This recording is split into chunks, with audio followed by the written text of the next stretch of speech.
मैं 2 दिन के लिए रामपुर जाना चाहता हूँ। इसमें पूछने की क्या बात है मुनीम जी? सुनो, 1 गिलास पानी देना। क्या? 1 गिलास पानी ले आओ। ना तो मैं आपकी नौकरानी हूँ और ना ही आपका छोटा भाई जो आपका हुक्म सुनते ही दौड़कर आपके लिए गिलास पानी ले आऊं। मेरे बाप के घर में मेरे एक इशारे पर 10 नौकर हाथ बांधे खड़े रहते थे। ये मत भूलिए कि मैं एक अमीर बाप की एकलौती बेटी हूँ। आप तो उम्र में बड़े हैं ना, किससे किस तरह की बात की जाती है इतनी तमीज तो आपको आनी चाहिए। Mind it.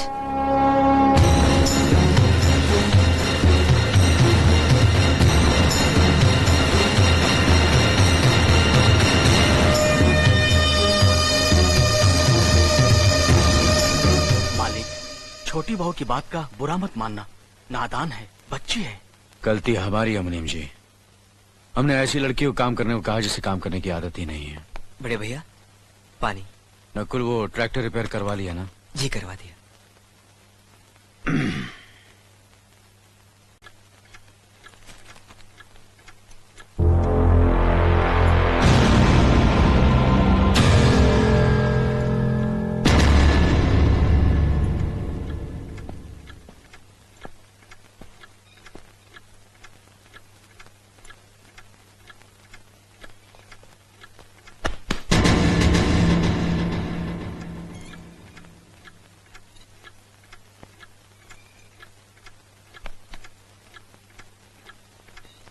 इसे मैं फेंक देता हूँ बड़े भैया, आप चाहिए।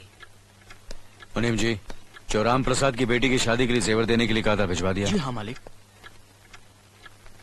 शहर में रहकर यही बदतमीजी और ओछी हरकतें सीखी आपने? अपने से बड़ों का लिहाज करना नहीं आता आपको? किससे कह रहे हो तुम? आपसे कह रहा हूँ। औरत पैदा हुई है तो औरत की तरह रहना सीखिए। मीना। नकुल, तुम अंदर जाओ।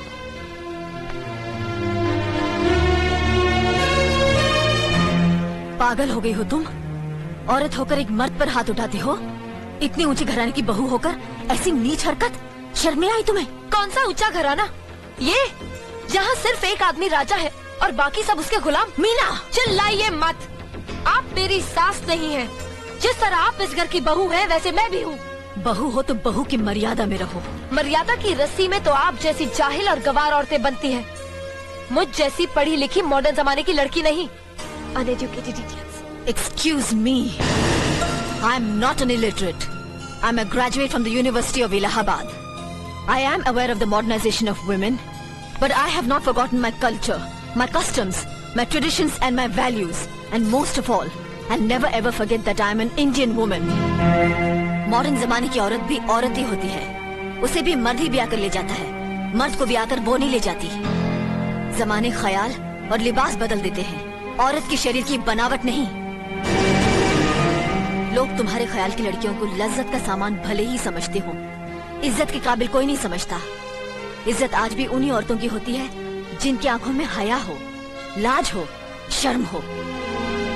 हम नहीं कहते कि तुम बंदिशों में रहो, लेकिन अपने दायरे की सीमा को मत भूलो।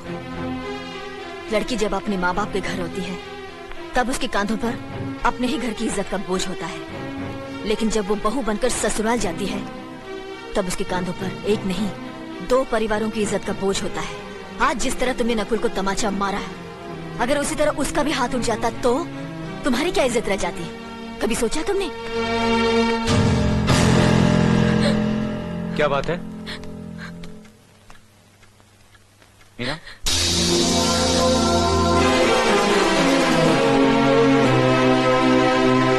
क्या हुआ भाभी? कुछ नहीं। मीना कह रही थी कि उसे खाना बनाना नहीं आता। हमने सोचा कि 2-4 खरी खोटी सुनाने से ही सीखेगी, तो सुना दिया। बस रोने लगी। क्यों अर्जुन, हमें तुम्हारी बीवी को डांटने का भी हक नहीं? क्यों नहीं, आप हमारी भाभी माँ हैं। आप मार सकती हैं, डांट सकती हैं, कुछ भी कर सकती हैं।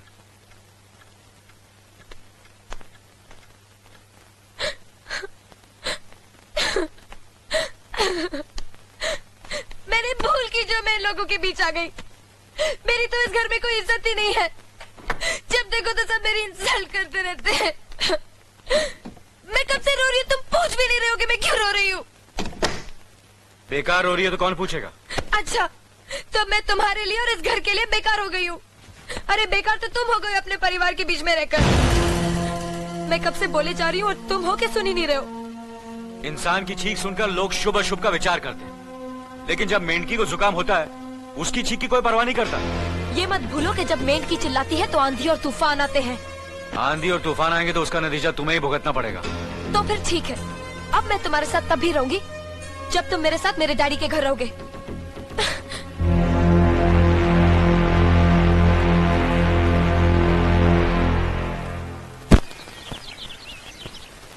हमारी मीना बहुत प्यारी बच्ची है, लेकिन उसमें अभी भी बचपना है। हमारे तौर तरीकों को नहीं जानती है ना, लेकिन आस्ता आस्ता हम उसे सब सिखा देंगे।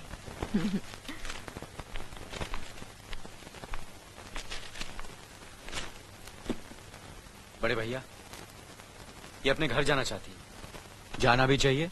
4-5 महीने हो गए, मायके की याद भी आती होगी इसे। और अर्जुन, तुम्हारे ससुर जी तुम्हें कई बार बुला चुके हैं, तुम भी कुछ दिनों के लिए हो आओ, तुम्हारा मन भी बहल जाएगा। अगर ये वापस लौटने के लिए जा रही होती तो मैं जरूर जाता, मगर ये तो हमेशा के लिए इस घर से जा रही है। कैसी बातें कर रहे हो? अगर तुम दोनों के ख्यालात एक दूसरे से नहीं मिलते तो इस मामले को घर की 4 दीवारी में बैठकर आपस में सुलझा लेना चाहिए। बहू शहर की पढ़ी लिखी लड़की है, उसे गांव की रीति रिवाज के बारे में क्या मालूम? ये तो तुम्हारा फर्ज बनता अर्जुन कि तुम उसे हमारे तौर तरीके सिखाओ। सिखाने से कोई फायदा नहीं बड़े भैया, ये खुद को इस माहौल में डालना ही नहीं चाहती, इसलिए भेज रहा हूं। अच्छा, तो तुमने फैसला भी कर डाला? बड़े भैया, बात यह है कि मैंने मीना को, तुम बहुत समझदार भी हो गए हो ना, तो फिर तुम्हें इतना तो समझ लेना चाहिए, अगर बहू अपने आप को बदल नहीं पा रही है तो तुम बहू के मुताबिक बदल जाओ। आखिर वो तुम्हारी पत्नी है, उसका साथ देना तुम्हारा धर्म है। तुम्हारे भरोसे ही तो उसने अपनी सारी जिंदगी सौंप दी तुम्हें। अर्जुन, मेरे दर्द पर तुम तड़प उठोगे, तुम्हें तकलीफ होगी तो मैं रो दूंगा, क्योंकि हम दोनों एक ही मां की संतान हैं, खून का रिश्ता है हमारा। मगर पत्नी का नाता उससे कहीं ज्यादा गहरा होता है, क्योंकि वो पराये घर से आकर अपनों से कहीं ज्यादा अपनी हो जाती है, परछाई बन जाती है हमारी। पति शरीर है तो पत्नी उसकी आत्मा है। पत्नी ही पति के जीवन को सही अर्थ देती है, उसे कामयाब बनाती। पत्नी के बगैर पति बेजान और बेमाने हो जाते। अगर आज तुम अपनी पत्नी को हमेशा के लिए उसके मायके छोड़ाओगे तो यह गांव, यह समाज क्या कहेगा हमारे बारे में? जरा सोचो अर्जुन, न्याय के सिंहासन पर बैठकर जो लोगों के अच्छे बुरे का फैसला करता है, अगर उसी के घर में नाइंसाफी होगी तो लोग हंसेंगे हम पर, किसी को मुंह दिखाने के काबिल नहीं रहेंगे हम। बड़े भैया, मुझसे भूल हो गई, मुझे माफ कर दीजिए। मुनीम जी। जी मालिक। जायदाद के दस्तावेज लाइए। जी अभी लाया। बहू, पति ही पत्नी की असली शक्ति होती है। हमारे पुरखों ने कुल धर्म पत्नी के बारे में कहा है, जो पति के काम में उसकी मददगार हो, उसे अच्छी सलाह दे, जो दासी की तरह उसकी सेवा करे, मां की तरह उसे खिलाए पिलाए, लक्ष्मी का रूप हो और धरती की तरह उसमें सहन शक्ति हो, वही आदर्श पत्नी होती है। औरत की सोच मर्द का मुकद्दर बनाती है। वो जब बनाने पर आती है तो कुटिया को महल कर देती है, और जब बिगाड़ने पर उतरती है तो महल को मिट्टी का ढेर बना देती है। मालिक, ये जायदाद के दस्तावेज हैं। हमारी जमीन जायदाद कहां कहां है और कितनी है, उसका हिसाब किताब ना बाबूजी को मालूम था, ना हम तीनों भाइयों को मालूम है। बहू, तुम पढ़ी लिखी हो, आज से इसका हिसाब किताब तुम देखोगी। लक्ष्मी जी।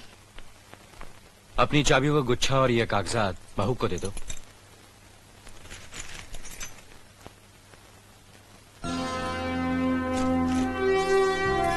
आज से तुम इस घर की मालकिन हो। तुम जहां कहोगी, जिस कागज पर कहोगी, हम तीनों भाई चुपचाप आंख बंद करके दस्तखत कर देंगे। जैसा कहोगी वैसा ही करेंगे। बस एक ही विनती है बहू, हम तीनों भाइयों को अलग करने का ख्याल अपने मन में कभी आने मत देना।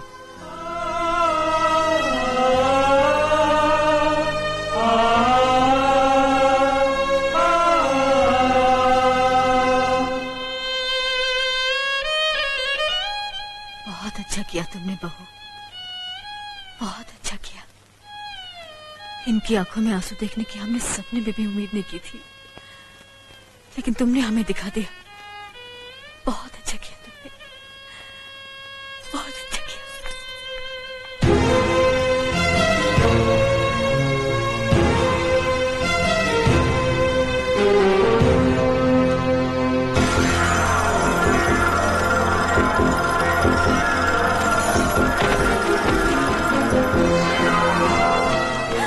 मीना, मीना, क्या हुआ बहू?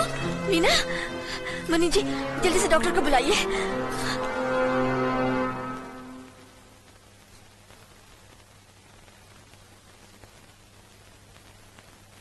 घबराने की कोई बात नहीं, ये माँ बनने वाली है।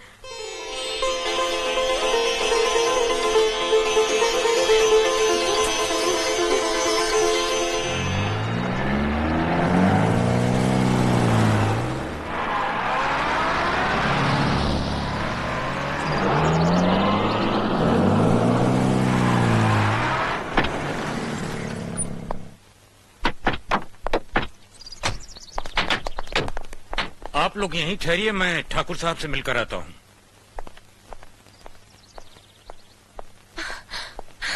डैडी, डैडी, कैसी हो बेटी? What a pleasant surprise. आने की खबर भी नहीं की।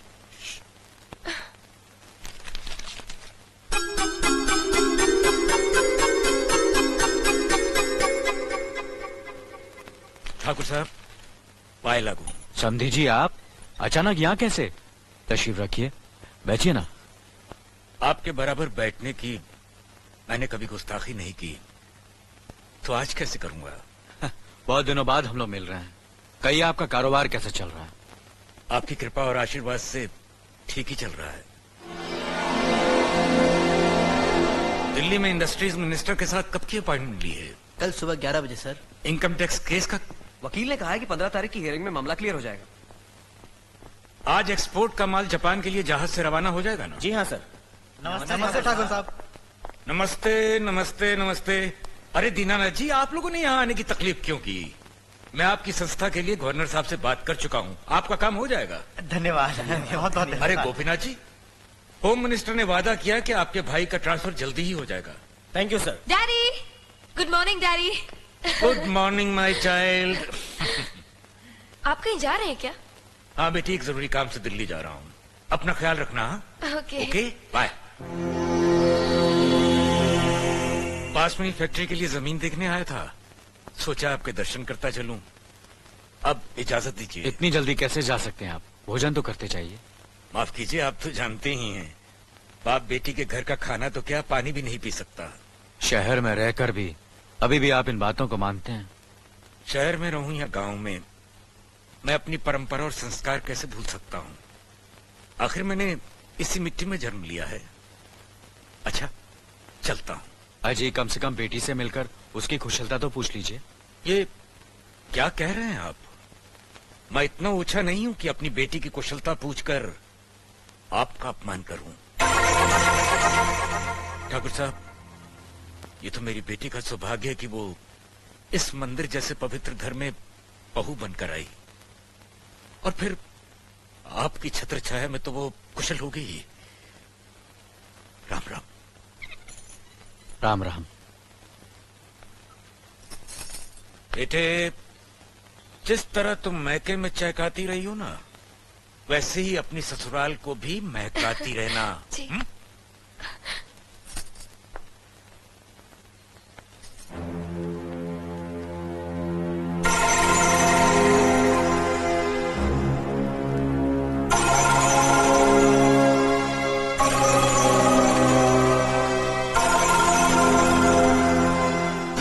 आप तो उम्र में बड़े हैं ना, किससे किस तरह की बात की जाती है इतनी तमीज तो आपको आनी चाहिए।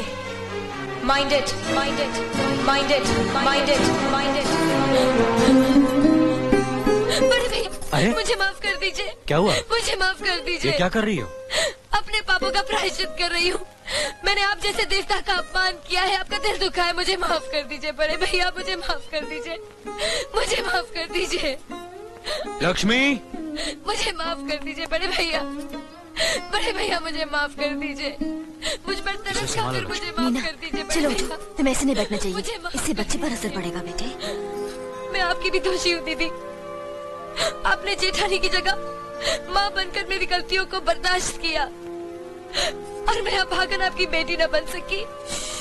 मुझे माफ कर दीजिए दीदी, मुझे माफ कर दीजिए। अब चुप भी हो जाओ। तो हमने कब तुम्हारी बात का बुरा माना? हाँ पगली, रोते नहीं, रोते नहीं।